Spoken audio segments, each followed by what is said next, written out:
말씀 창세기 1장 27절 한 절입니다. 창세기 1장 27절.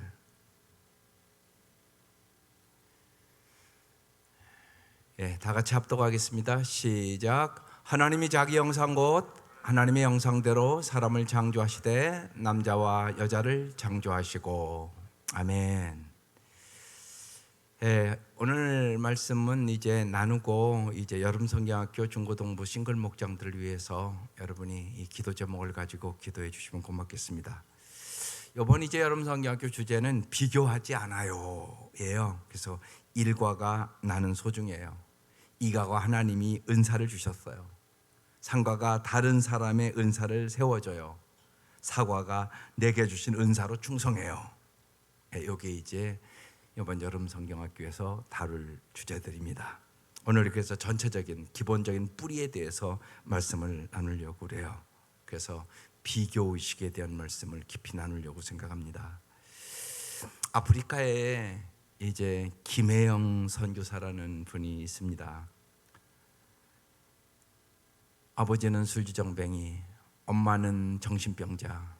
그래서 술 먹고 와서 그 어린 딸을 그 어렸을 때 던졌어요, 아버지가. 그래가지고 척추가 부러지고 그래서 평생 장애로 살게 됐습니다. 그래서 키는 134cm. 근데 그분이 아프리카 선교를 가서 자기 인생을 발견하고요.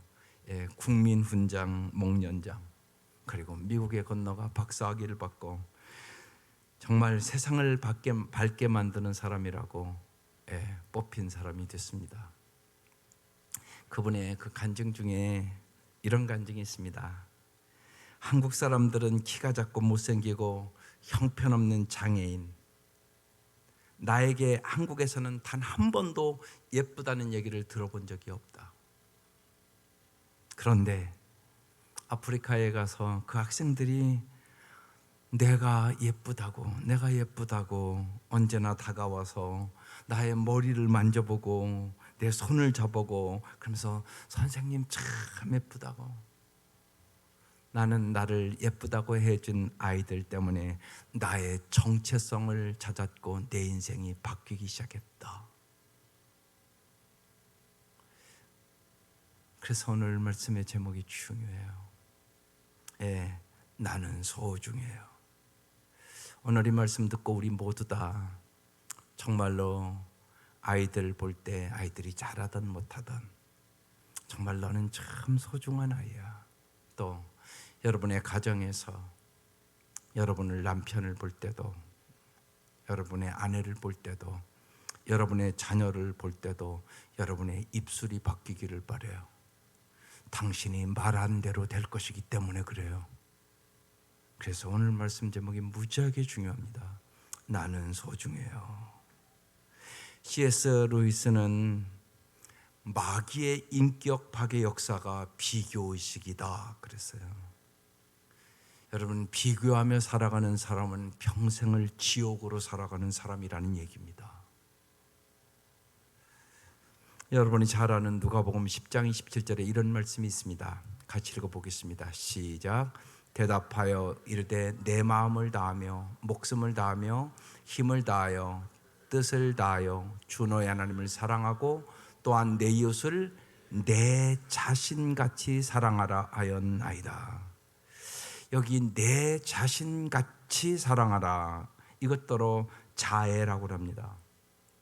자신의 귀중함을 알지 못하면 남의 귀중함도 알 수가 없습니다. 여러분, 제일 다루기 힘든 자가 여러분 누구라고 생각합니까? 바로 나입니다. 나 자신을 내가 어떻게 처리하는가? 먼저 여러분은 여러분 자신을 어떻게 생각하십니까? 내 자신같이 사랑하라고 저기 써 있잖아요. 나 자신을 정말 사랑하는지요? 나 자신을 여러분이 정말 소중히 여기는지요? 여러분은 정말 거울을 보면서 내가 정말 하나님의 걸작품이야 이렇게 생각하고 거울을 보는지요? 그렇게 안 되면 여러분 자신이 지금 병든 거예요.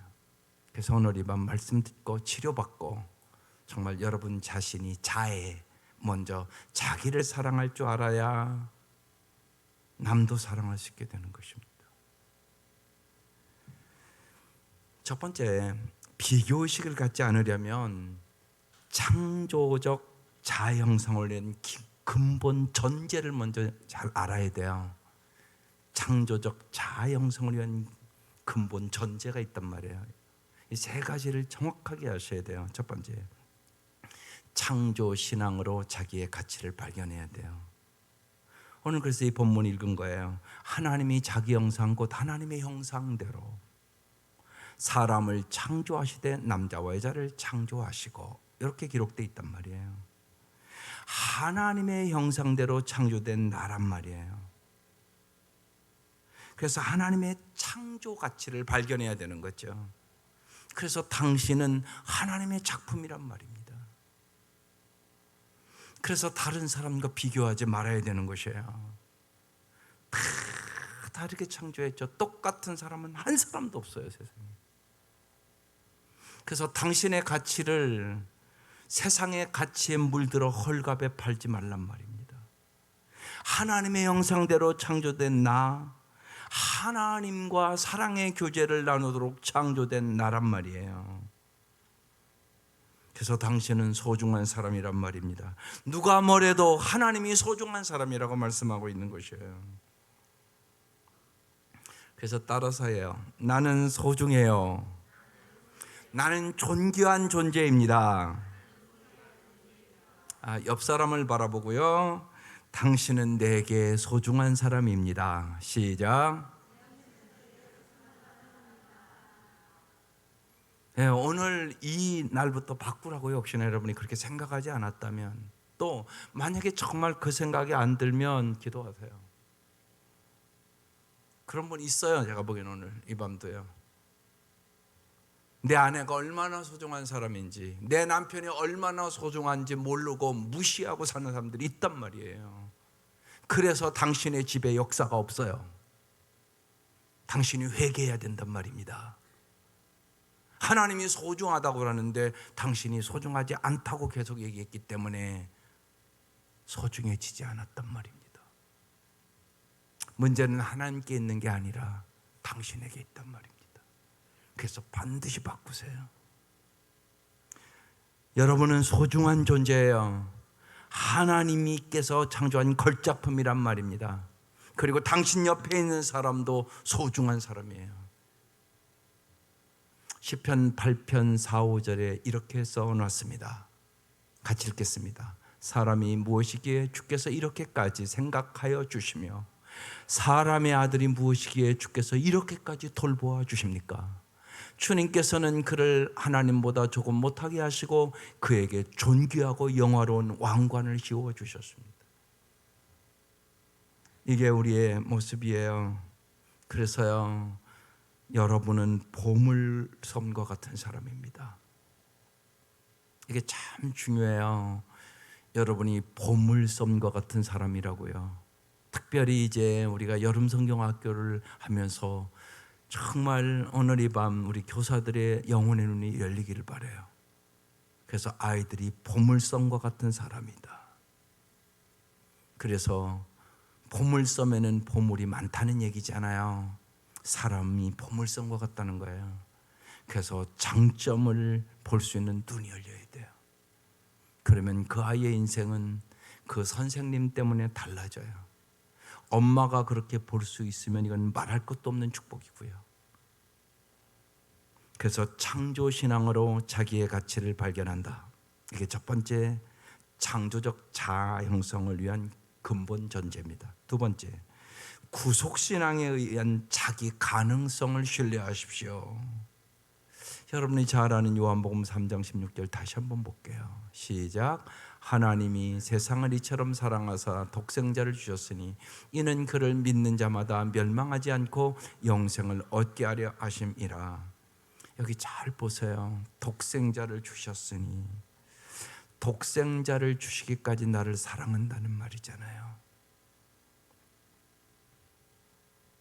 어거스틴은 하나님은 나를 사랑하신다, 단 하나밖에 없는 것처럼 나를 사랑하신다 그랬어요. 독생자를 주시까지 사랑했으니까 여러분이 얼마나 가치 있는 존재입니까? 그래서 우리는 정말로 주님 안에서 자기의 가능성을 발견해야 돼요. 이 주님께서 여러분이 잘 아는 빌립보서 4장 13절 말씀을 준 거예요. 시작. 나에게 능력을 주시는 분 안에서 나는 모든 것을 할 수 있습니다.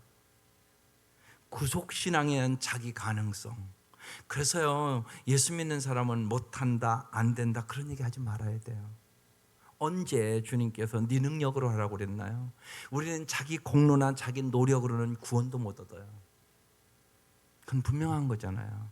예수님 때문에 구원 얻는 거예요. 그런데 예수님을 주셨다고 써 있잖아요. 그래서 내게 능력 주시는 자 안에서 내가 모든 것을 할 수 있기 때문에 자신감을 갖는 거예요. 내 힘으로는 할 수 없는 일이 많죠. 그러니까 여러분은 언제나 잊지 마세요. 여러분이 주님의 말씀대로 도전하면 주님은 언제나 능력을 주셔서 하게 만드세요. 그게 주님이 하시는 일이에요. 내게 능력 주시는 분 안에서 내가 모든 것을 할 수 있다는 거예요. 그래서 예수 믿는 사람들은 자신감을 갖게 되는 것이에요. 정말 하나님이 나를 창조하셔서 가치감을 갖게 되는 거고요. 내가 자신감을 갖게 되는 거고요. 우리가 하나님의 자녀잖아요. 영원한 소속감을 갖게 되는 거란 말입니다. 이게 아름다운 삶을 살아가는 비결입니다. 또 하나, 세 번째, 하나님의 주권에 의한 창조적 자신을 믿고 자신을 주님께 드리십시오. 빌립보서 1장 6절에 놀라운 말씀을 주세요. 선한 일을 여러분 가운데서 시작하신 분께서 그도 예수의 날까지 그 일을 완성하시리라고 나는 확신합니다. 내가 아닌 주님이 일하셔서 정말 쉽게 얘기해서 나는 반드시 아름답게 잘 될 걸 믿습니다. 그런 얘기입니다. 누가 시작했으니까? 선한 일을 주님께서 시작했으니까. 주님이 여러분을 선택하시고 여러분을 구원하시고 주님이 여러분을 자녀 삼으신 거죠. 그 일을 시작하신 주님께서 반드시 그 일을 완성하신단 말이에요. 이게 중요하단 말이에요. 그래서 우리가 진흙과 같은 날 비드사 주님의 형상 만드소서 그렇게 찬송하는 거예요. 우리는 진흙과 같은 존재란 말입니다.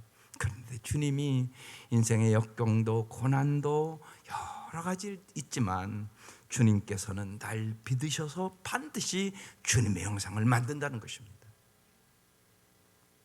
이렇게 창조적인 자아 형성이 되면 긴장 대신 평안이, 혼동 대신 자신감이, 겁쟁이가 아닌 이제 용감함이, 지루함이 아닌 열심이, 실패 대신 성공이 찾아와 피곤하지 않고 즐거우며 소극적이 아니고 적극적이며 자신을 정죄하지 않고 용서하며 나를 미워하는 대신 존경하는 삶을 살아가게 되는 것이에요. 이게 하나님이 해주시는 일이에요. 하나님 우리를 존귀하고 가치 있는 사람으로 만들어 주시겠다고 말씀하는 거예요. 하나님은 하실 수 있는 분이에요. 전능하신 분, 전지하시는 분, 그리고 우리를 영원히 사랑해 주시는 분이기 때문에 그래요. 이것을 여러분이 믿는 것이 중요하다고요. 믿지 않으면 역사는 안 일어나요. 하나님이 하신다고 말씀하셔도 우리가 해야 될 일은 믿어야 된단 말이에요. 예수를 믿어야 구원을 얻는 것과 마찬가지잖아요. 그렇게 시작되는 것이에요. 그래서 우리에게는 두 번째로 긍정적인 자아 형성과 부정적인 자아 형성이 있어요. 폴 트루니에는 인격이란 하나님께 의존함으로 자기 자신으로부터 자유롭게 되며 하나님 앞에서 어른다운 인격으로 성숙하는 것이다. 이렇게 정의를 내렸어요. 우리의 자기의식 혹은 자아인식이란 내가 지니고 있는 외모, 능력, 환경, 개성에 대한 우리 주변에 있는 타인들의 평가에 의해 결정돼요. 오늘 여기 우리가 다 모였는데 부정적인 자아를 가진 사람도 있고 긍정적인 자아를 가진 사람이 있어요. 분명히. 그런데 부모로서부터 언제나 긍정적인 얘기를 들은 자녀들은 긍정적인 자아가 형성돼요. 그런데 부모로부터 혼나기만 하고 잘못한다는 얘기만 듣고 부정적인 얘기를 많이 들은 아이들은 부정적인 자아가 형성돼 있어요. 그래서 오늘 이 말씀이 중요해요. 우리의 그 부정적인 자아인식은 타인들의 나에 대한 평가를 받아들여서 비교의식을 가치관의 핵심으로 삼을 때 나타나는 결과예요. 반면에 긍정적인 자기인식은 하나님의 입장에서 나를 받아들여 평가하는 성경적인 가치관을 가지고으로써 이루어지는 결과예요. 세상적인 가치관을 가진 사람은 평생 동안 비교의식 속에 살아요. 그런데 많은 성도들이 예수 믿는다고 그러지만 세상적인 가치의식을 갖고 있어요. 그래서 오늘 말씀이 중요한 거예요. 성경적인 가치의식을 가져야 되잖아요. 그래야 아름다운 삶을 살아가게 되는 것입니다. 그래서 이걸 구체적으로 다시 한번 볼게요. 긍정적인 자아 형성. 그 다음도 띄워주세요. 긍정적인 자아 형성을 가진 사람은 나의 외모, 능력, 부모, 환경 속에서 하나님의 목적과 계획을 이해하고 받아들이는 태도를 가져요. 그래서 어떤 의식을 갖냐? 창조 의식을 갖게 됩니다. 그래서 올바른 나의 이미지를 발견하고 발전시켜 나갈 수 있게 돼요. 그래서 하나님의 가치관을 가져요. 이건 엄청나게 중요한 얘기예요. 그래서 끊임없이 말씀드리는 거예요. 예수 믿으면 가치관이 변화되어야 됩니다. 가치관. 그래서 하나님의 계획에 대한 나의 신뢰가 있어야 되는 것이에요. 그래서 창조의식을 갖고 하나님 주시는 가치관을 가지고 풍성한 삶을 살아갈 수 있는 의식을 갖게 되는 겁니다. 반대로 부정적인 자아 형성, 이건 어떻게 되냐? 나의 외모, 능력, 부모, 환경에 대해 나의 주위의 사람들의 평가와 가치 판단을 받아들이는 태도예요. 사람들이 나를 어떻게 생각하느냐, 그렇게 거기에 마음을 쏟아요. 그러니까 결국은 어떤 결과가 오냐? 비교의식을 반드시 갖게 돼 있어요. 그래서 그릇된 나의 이미지를 형성해요. 여러분, 사람들은요, 자기가 좋을 때는 좋다고 그러고요, 자기가 싫으면 밉다고 그러고요, 기분도 조석변이고요, 때에 따라 다르고요, 기준도 다르고요. 그러니까 그릇된 이미지를 가질 수밖에 없는 거예요. 사람의 평가에 왔다 갔다 하는 사람은.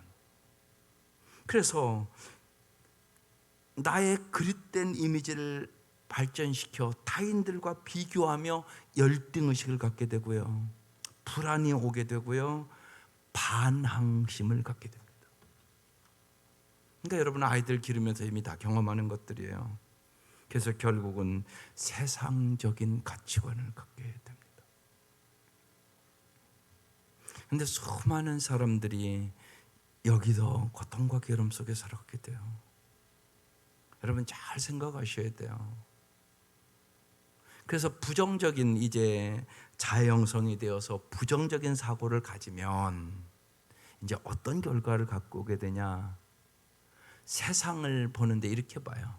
세상의 모든 것은 나에게 불리한 것들이며 나에게 실망과 좌절, 피해를 안겨주는 것들 뿐이다, 이렇게 생각하고 살아요. 세상을 보는 눈이 부정적으로 언제나 보게 됩니다. 자아를 보는 눈도 나는 결함, 약점, 과거의 실패 등을 돌아볼 때 나는 자신에 대하여 아무런 기대를 걸 수 없다, 나는 무능력하며 무가치하며 소외된 존재다, 이렇게 생각을 해요. 또한 미래를 어떻게 생각하냐? 미래에도 현재의 고통과 부조리는 여전히 계속될 것이다. 어려움과 실패와 무의미로 나의 미래는 어둠이 기다리고 있을 뿐이다.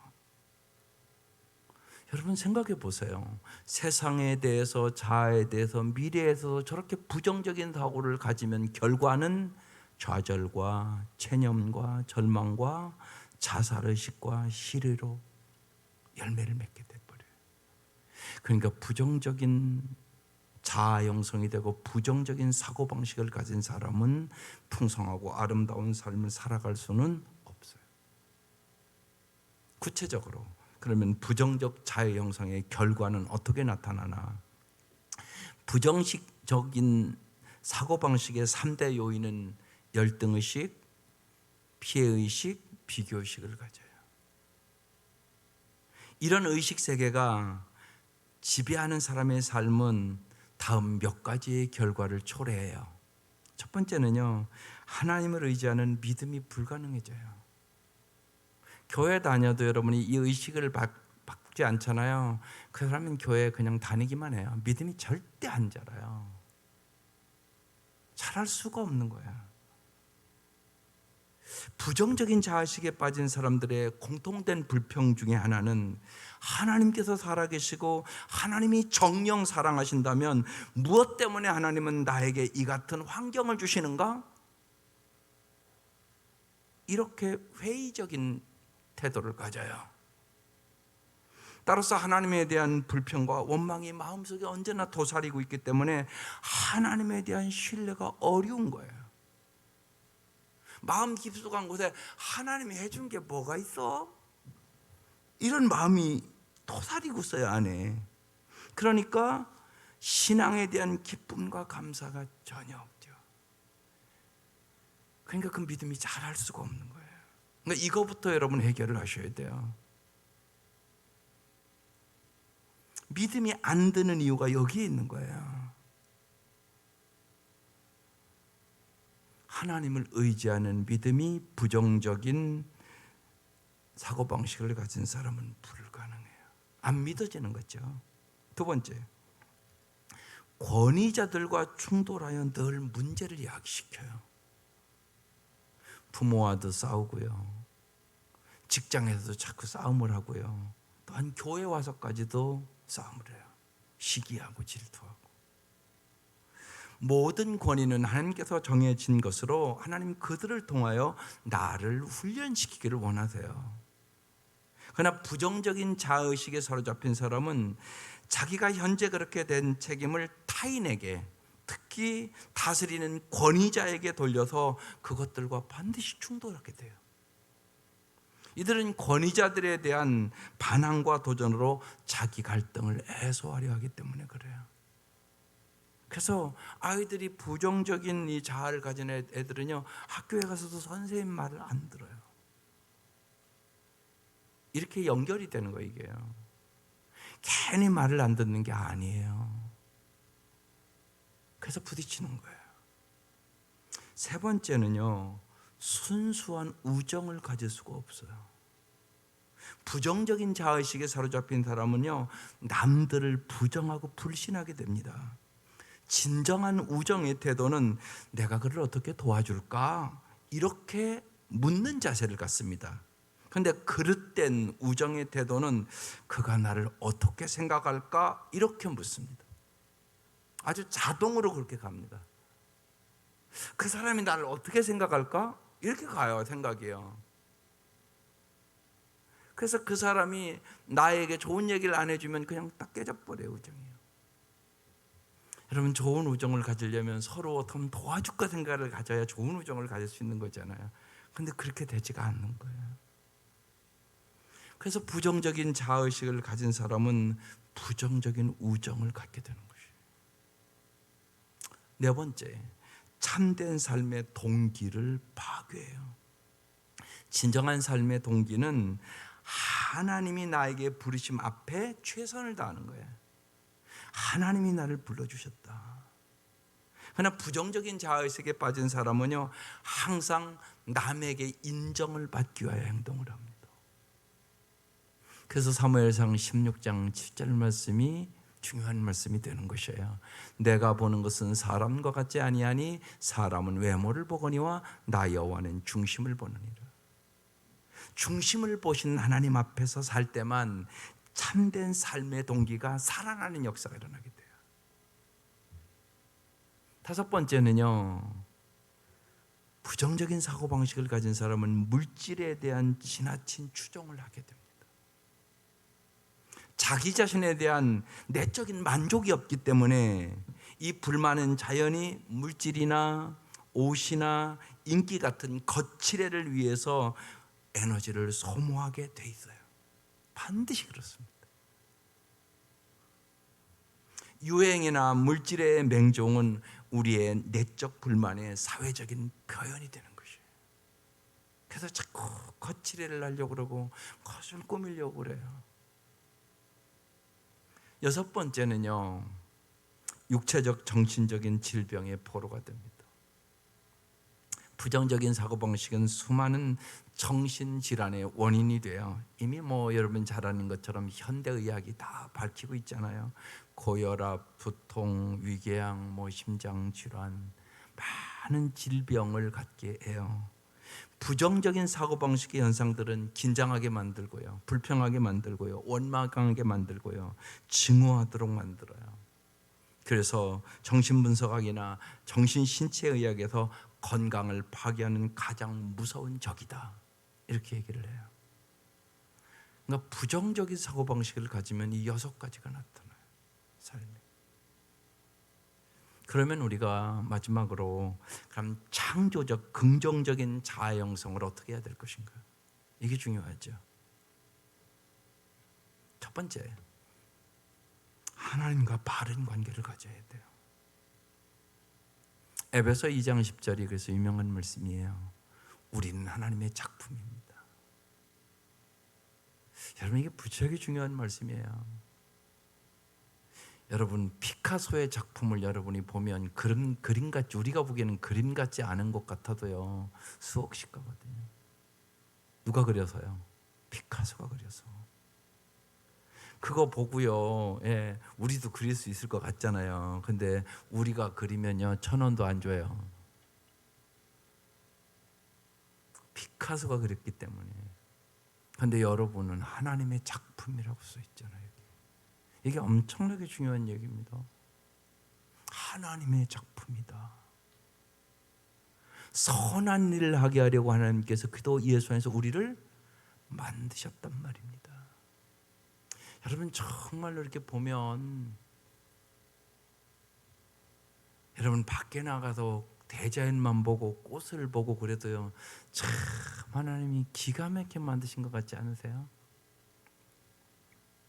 사람은 말할 것도 없잖아요, 여러분. 진짜 신기하대요. 저 월요일 날 우리 손녀 보고 왔거든요. 1시간 딱 보고 왔어요. 근데 이렇게 옆에서 이렇게 한번 안아보는데, 참 신기하대 그거. 뭐라고 말로 표현을 못 하겠어요. 더 먼저 경험한 우리 권사님들, 장로님들 다 계시잖아요. 보면요, 야, 하나님 기가 막히게 만든다. 손가락 하나하나가 어떻게 그렇게 신기해요? 그렇게 이 땅에 태어나게 해서 엄마의 돌보심을 받아 잘 자라는 거잖아요. 전 그 생각했어요. 지금 걔 아무것도 못해요. 근데 그냥 예뻐요. 분명한 것은요, 하나님도 여러분을 분명히 그렇게 보지 않겠습니까? 또 더 중요한 게 있잖아요. 그 아이가 이제 좋은 엄마 아빠 밑에서 잘 자라면 아름답게 자라겠죠. 그래서 하나님의 품 안에서 자라라고 그러는 거예요. 하나님의 품 안에서 자라면 아름답게 자랄 수 있다니까요. 아까 김혜영 선교사는 정말 최악의 부모를 만난 사람이에요. 그런데 그분이 하나님을 만났거든요. 아프리카에 가서 하나님 만났어요. 처음에는 편물 선생으로 간 거예요. 근데 그 아이들이 선생님 선생님 하며 따라가면서 선생님 참 예쁘다고, 그 아이들이 한국에서는 한 번도 들어보지 못한 정체성을 찾고 거기 가서 자기 할 일을 찾고 거기서 선교사가 되는 거거든요. 아프리카에 자기 인생을 바치고 그러면서 아름답고 위대한 삶을 하나님 안에서 살기 시작해요. 영성도 정말 감동할 만큼 깊은 영성을 갖고 있어요. 누가 그렇게 만드셨다고요? 하나님이. 내가 하나님의 작품이라는 사실을 안다는 게 얼마나 중요한가 몰라요. 하나님은요, 좋은 부모보다 훨씬 좋으신 부모예요.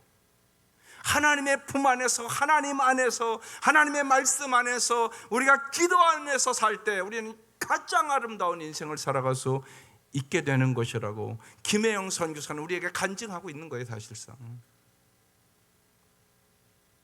다행이다, 아침이 온다. 책 제목이에요. 그분이 쓴요. 야, 아침이 온다는 게 얼마나 기쁜 일인지, 인생의 역경과 고난을 어떻게 이겼는지 아주 감동이거든요. 진짜 울지 않고는 읽을 수 없는 그런 감동이 있는 책이에요. 다행이다, 아침이 온다. 그렇죠. 하루하루가 얼마나 귀한 날인가를 얘기하고 있는 거예요. 하나님은 우리 인생을 그렇게 아름답게 만드는 분이에요. 우리는 하나님의 작품입니다. 선한 일을 하게 하시려고 하나님께서 그도 예수 안에서, 예수님이 이 땅에 왜 보내주셨냐고요? 정말 우리 잘 살게 하려고, 우리와 언제나 함께 하려고. 이건 엄청난 은혜잖아요. 하나님이 말씀만 하지 않으시고 예수님을 이 땅에 보내셨단 말이에요. 예수님 잘 보고 따라가, 그러면 너의 인생이 이렇게 아름다워. 그뿐만이 아니잖아요. 예수님이 이 땅 떠나면서 성령을 보내주잖아요. 또 내가 가면 성령을 보내줄 것이다. 성령은 가르쳐 주시고 생각나게 하고 너희와 항상 함께해서 너희를 도와주는 보혜사, 위로자, 도움자 성령이다. 이 성령님과 이제 함께 살아가라. 그러면 너희 인생이 반드시 아름다울 것이다. 그런 말씀이잖아요. 엄청난 은혜잖아요. 그래서 날마다 성령 충만할 때 우리는 하나님의 작품으로 하나님이 원하시는 모양을 온전히 회복하고 풍성한 삶을 살아갈 수 있게 되는 것이에요. 우리는 하나님에 의해 만들어지고 있는 걸작품이란 말입니다. 하나님께서만 우리를 완성하는 올바른 길을 알고 계신 거죠. 나의 외모, 능력, 부모, 환경 속에서 하나님의 계획과 목적을 이해하고 받아들이는 태도를 가질 때 우리는 주님이 우리를 통하여 이루고자 하는 놀라운 풍성하고 아름다운 삶을 살아갈 수 있도록 해주시는 거죠. 시편 138편 8절에 써놨어요. 여호와께서 내게 관계된 것을 완전하게 하실지라. 여호와여 주의 인자하심이 영원하오니 주의 손으로 지으신 것을 버리지 마옵소서. 여기 중요한 단어가 관계예요. 관계. 우리의 삶은 관계잖아요. 하나님과의 관계, 사람과의 관계, 공동체와의 관계, 세상과의 관계, 물질과의 관계. 관계가 아름다운 삶을 살면 아름다운 삶을 살아가는 거잖아요. 그런데 뭐라고요? 여호와께서 내게 관계된 것을 완전하게 해주시겠대요. 하나님 이렇게 하기를 원하시는 거예요. 관계를 완전하게. 정말로 하나님과의 관계가 제일 중요하죠. 하나님과의 관계가 아름다워지면 인간의 관계도 아름다워지고 자신과의 관계도 아름다워지고 가정에서나 공동체의 관계도 아름다워지고 우리는 세상과의 관계 속에서도 소금처럼 빛처럼 살아갈 수 있는 은혜를 누리게 되는 거죠. 그래서 내게 관계된 것을 완전케 하실지라. 이게 하나님이 원하시는 뜻이에요. 그래서 하나님과 바른 관계를 갖는 것, 이것이 회복되는 비결이에요. 두 번째는요, 하나님의 계획에 대한 새로운 신뢰를 가져야 돼요. 우리는 하나님의 관점에서 우리 자신을 바라보는 능력을 길러야 돼요. 여러분, 이 관점이 엄청나게 중요해요. 내가 어떤 관점으로 보느냐가 인생을 바꾸는 거예요. 중요하단 말이에요. 하나님의 관점으로 여러분 자신을 바라보라고요. 그래야 자해할 수 있어요. 하나님의 관점으로 다른 사람을 볼 줄 알아야 당신은 정말 소중한 사람이다, 이 얘기를 내가 할 수 있어요. 그래서 이게 중요해요. 여러분 잘 생각해 보세요. 여러분은 정말로 아까도 말씀드렸는데 당신의 자녀들 보물섬과 같은 사람들이에요. 그럼 나는 엄마 아빠로서 정말 그 아이들의 장점을 날마다 찾아가지고 보물을 찾아주는 부모입니까? 그렇지 않으면 자꾸 야단하고 비난하고 정죄하고 비교하고 열등의식 갖게 하는 부모입니까? 나는 어떤 부모입니까? 한번 가서 오늘 물어보세요. 여러분 자녀들에게 진짜 용기를 가지고 물어보세요. 물어보는 것도 용기예요, 사실이요. 엄마는 너를 언제나 격려하고 용기를 주고 소망을 주는 엄마냐, 그러지 않고 실망하고 낙심하고 좌절하도록 하는 엄마냐? 물어볼 필요가 있어요, 분명히요. 물어볼 필요가 분명히 있다고요. 그게 중요해요. 안 중요한 게 아니에요. 부모가 소중하다고 하지 않으면 누가 소중하다고 하겠어요? 여러분 다 자식을 사랑하죠. 그리고 여러분 마음으로는 소중히 여기죠. 그런데 여러분이 아무리 그렇다 할지라도 여러분 자녀가 아니라 그러면 당신은 날마다 말을 잘못하고 있는 것이에요. 그 아이들에게 열등의식과 비교의식과 피해의식을 주는 부모가 될 수도 있어요. 오늘 이 밤 여러분이 그걸 깨달아야 돼요. 여기 온 여러분이 깨닫고 하나님 앞에 정말로 간절히 기도하면서 하나님, 내 영혼의 눈을 열어주세요. 하나님이 보는 것처럼 볼 수 있도록 영혼의 눈을 열어주세요. 이 기도를 진짜 해야 되는 것이에요. 영혼의 눈을 열어줘야 돼요. 그게요. 사람은요 다 죄성이 있어요. 우리의 삶은 불순종과 고집과 서투른 육의 솜씨로요 망쳐져 버렸어요. 그래서 타락한 인간이라고 얘기를 하는 거예요. 그래서요 장점을 잘 보기보다는요 단점을 더 잘 보고요, 칭찬을 많이 하는 부모보다는요 야단을 많이 치는 부모가 훨씬 많아요. 현실은 그건 분명한 사실이란 말이에요. 왜? 내가 그렇게 타락한 거예요. 내 자신이 병든 거예요. 이걸 깨달아야지 주님 앞에 치료해 달라고 기도할 거 아니겠어요? 이제라도 불완전한 나를 포기하고요, 나의 허물과 죄를 주님 앞에 고백하고 그도를 정말로 우리의 삶의 진정한 구세주와 주인으로 영접하면 그 순간부터 삶은 달라지기 시작해요. 이사야서 53장 6절 말씀을 잘 아시잖아요. 같이 읽어보겠습니다.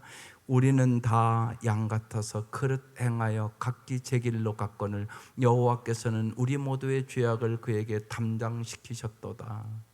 여러분 언제나 나는 누군가를 잘 알아야 돼요. 성경을 통하여 우리는 다 양 같아서. 저 말씀 무슨 말씀이에요? 우리는 다 바보 같아서 그릇 행하여 각기 제 길로 갔다. 우리는요 올바른 길을 갈 수 없는 바보 같은 양이라는 것이에요. 저 말씀이에요. 양은요 지 집도 혼자 못 찾아오거든요. 푸른 초장을 실만한 물가를 목자가 인도하지 않으면 못 가요. 독초 먹고 죽는다고요. 그리고 떨어지고, 그게 양의 존재예요. 근데 우리는 다 양 같다고 얘기하는 거예요. 그래서 여기 보세요. 그래서 각기 제 길로 갔거늘. 우리가 쉬운 얘기로요, 눈밭에 내가 반드시 걸어가야 되겠다고 반드시 걸어간다고 생각하고 걸어가서 뒤를 딱 돌아보세요. 반듯한가? 반듯하지 않아요. 삐뚤빼뚤 그래요. 이게 우리의 모습이에요. 그래서 주님께서 나를 따라라고 말씀하시고 내가 곧 길이요 진리요 생명이라고 말씀하시는 거예요. 반드시 길 대신 예수님을 따라가야만 바른 길로 가요. 그렇지 않고는 우리는 양이니까 언제나 각기 제 길로 가요. 그런데 고집이 얼마나 신가. 자기가 가는 길이 바르대 자꾸 안 바른데. 주님이 너 아니야, 그게 너 삶의 우선순위가 틀렸어. 너는 언제나 예수가 제일이 아니야 너. 그런데 아니래요. 그리고 고집을 부리며 가요. 그래서 우리가 다 모든 사람이 그런 얘기예요. 다 양 같아서 그릇 행하여 각기 제 길로 갔거늘 여호와께서는 우리 모두의 죄악을 그에게 예수에게 담당시키신 거죠. 그래서 오직 주님의 은혜로 십자가의 보혈로 우리는 구원을 얻어요.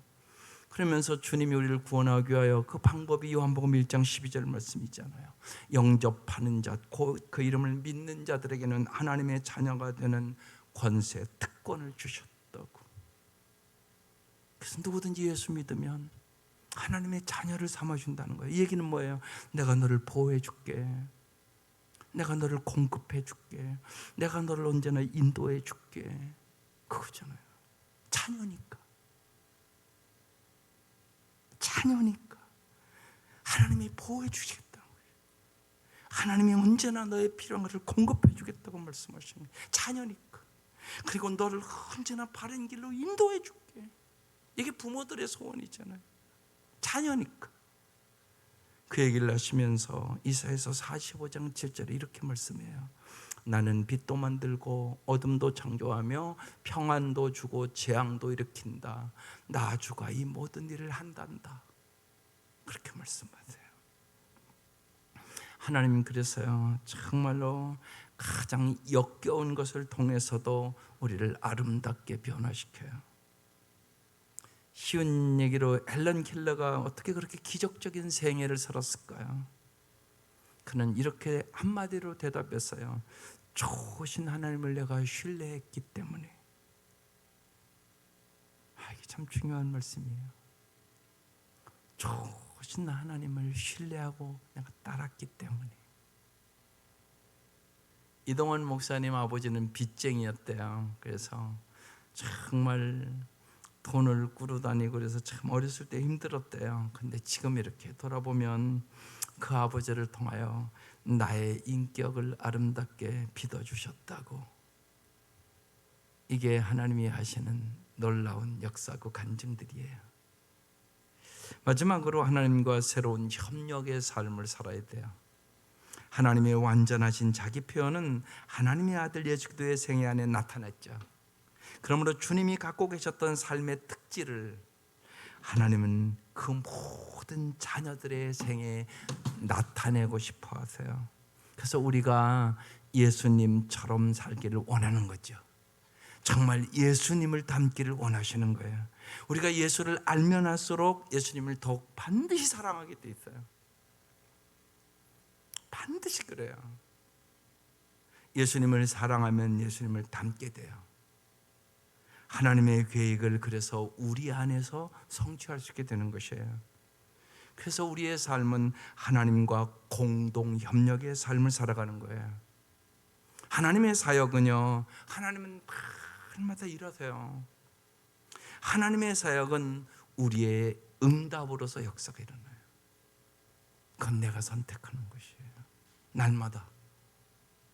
그래서 요새 히브리서를 이제 나누면서 여러분이 잘 아는 히브리서 12장 2절, 예수를 깊이 생각하라와 짝이는 말씀이 12장 2절 말씀이에요. 믿음의 주요. 정말 우리에게 믿음을 주시는 주님이라는 거예요. 우리가 믿음을 가져야 세상을 이겨요. 정말 믿음을 가져야 세상을 이겨요. 그래서 믿음을 달라고 기도하세요. 정말 내가 믿음이 없거든요. 이렇게 생각해 보면 진짜 믿음이 없어요. 하나님 나에게 진짜 믿음 달라고 기도할 수가 없어요. 어려울 때 이렇게 보면 믿음이 없어요. 내가 믿음의 주예요. 믿음이 없어서 쓰러지는 거예요. 믿는다고 하는데 진짜 안 믿는 거예요. 가짜예요, 가짜. 근데 어려울 때 그게 나타나잖아요. 내가 진짜 믿는가 안 믿어지야 되는 거거든요. 내가 진짜 믿는가? 이런 질문을 자꾸 던져봐요. 제가 내가 진짜 믿는가? 특별히 불안하고 염려하고 걱정될 때 이렇게 보면 내가 안 믿어요. 주님을, 전능하신 하나님을 안 믿어요. 계산적으로 믿어요. 전지하시다고 설교론하고 말을 하는데 내가 안 믿어요. 그건 진짜 믿으셔야 되거든요. 그러니까 그런 생각을 해보면 정말 기도가 되는 거예요. 주님, 나에게 진짜 믿음을 좀 달라고. 전능하신 하나님이 진짜 믿어지게 해달라고. 전지하신 하나님이 진짜 믿어지게 해달라고. 사랑의 하나님이 진짜 믿어지게 해달라고. 믿어지면 내 마음에 평안이 와야 되는 거잖아요. 이게 안 온다는 얘기는 내가 안 믿는다는 얘기거든요. 염려와 근심과 걱정, 그건 불신이에요. 진짜 믿으면 걱정할 필요 없잖아요. 정말 예수를 가진 자는 모든 것을 가진 게 되는 거잖아요. 그분 전능하신 분인데요, 그분이 뭘 못하겠어요. 그래서 정말 믿음의 주예요. 주님, 나에게 믿음을 주옵소서. 또 어떤 분이라고요? 우리를 온전케 하시는 이예요. 주님, 우리를 온전하게 빚으시기를 원하세요. 능력을 줘서, 지혜를 줘서, 힘을 줘서, 사랑을 줘서 나를 온전하게 만드는 것, 내 힘과 능으로는 절대 안 되는 일이에요. 우리가 나를 알잖아요. 오직 주님이 주시는 은혜로, 주님이 주시는 사랑으로, 주님이 주시는 능력으로, 주님이 하셔야만 내가 온전하게 되죠. 주님이 도와주지 아니하시면 우리는 절대로 성숙할 수가 없어요. 그거와 똑같지 않겠어요? 분명한 것은 우리 나엘이가 이쁘고 잘 태어났지만 부모가 안 도와주면 걔가 어떻게 온전하게 자랄 수 있겠어요? 그건 분명한 사실 아니겠어요? 하나님 앞에 우리도 마찬가지인 것이에요. 온전케 하시는 주님이세요. 믿음의 주여 온전케 하시는 예수를 날마다 바라보세요. 날마다 깊이 생각하세요. 그리고 언제나 예수님만 바라보고 따라가요. 예수님은 우리의 삶의 영원한 길이요, 영원한 진리요, 영원한 생명이셔요. 이 주님을 따라갈 때만 우리는 비교의식과 열등의식과 피의식 속에서 해방될 수 있게 되는 것이에요. 그래서 주님과 함께 창조적 자아를 형성해서 정말로 복의 통로로 살아가는 저희들, 특별히 우리 다음 세대, 우리의 자녀들 될 수 있기를 주의 이름으로 축원합니다. 우리 찬양단 올라와서 찬양 이 찬양 부르고 기도할게요.